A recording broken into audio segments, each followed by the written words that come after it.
Next up in the series for our April Wine Club is the 2019 Block 6. Formerly known as RaiZin. Ready? Absolutely.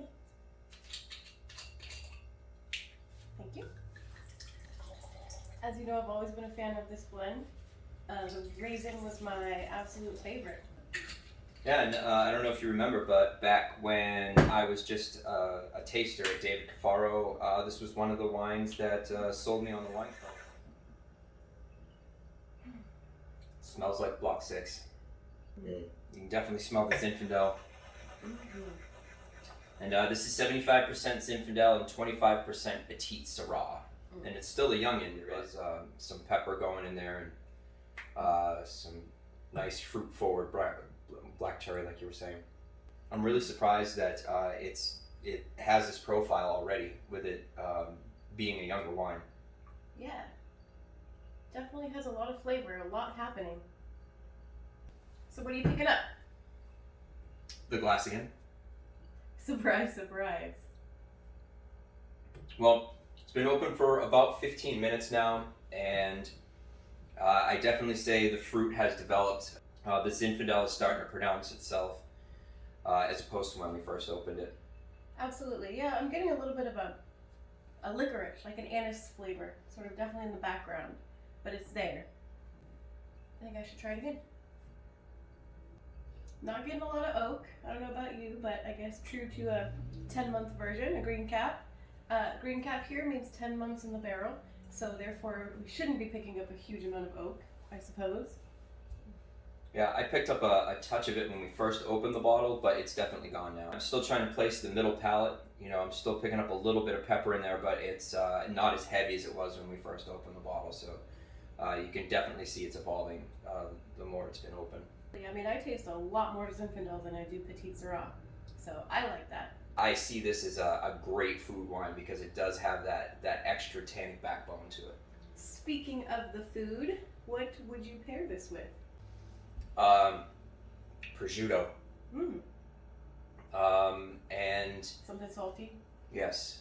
You know, I hate to go to the pizza route because that seems, you know, too easy, but you know, one of those prosciutto pizzas that has like the fig on it and the mascarpone cheese. That would be good. Yeah, I think that would be a good pairing for it. I'd never steer away from barbecue with this either. That extra bit of tannin that you get from the Petite Syrah would cut right through one of those sweet, smoky sort of barbecue sauces. I think the acid in this wine is kind of, you know, right there mid-level, so therefore it could go with, I mean, like you say, barbecue, pizza. I mean, you could have this with spaghetti and meatballs. Probably it would be pretty darn good. I agree. Yeah, this would be a nice everyday drinking wine. You could have it with anything you plan for the week. I was gonna say, if you have it open for more than one day, you could try it with 2 different dinners, but you know neither of us would have this open for more than one day. It's very true. And Catalina and I tasted this, I'd say, probably 6 to 8 months back, and it has definitely evolved since the last time we tasted it. I'm definitely picking up a lot more from this wine than I did the first time we tasted it. Yeah. You know, it was very closed off before. It keeps getting better. That mid palate is starting to form right now, and what we're probably about 20-25 minutes into it being open. Yeah, I'm picking up a lot more from it. I'm still getting just a huge hit of cherry. I think that's kind of what's filling in that mid palate for me, is that dark, bright Bing cherry flavor. And the acid's really cut down a little bit too. I'm not picking up a lot of heat either. 15.2% alcohol. High on the alcohol, but not as high as we tend to go sometimes. So makes you smile? Yes. I don't get a huge amount of pepper, but you know what it reminds me of? Dr. Pepper. No. Wait. In culinary school, what they had us do is they had black peppercorns, green peppercorns, pink peppercorns, and white peppercorns. And they told you to pop them in your mouth so that you would be able to tell the difference between the different ones.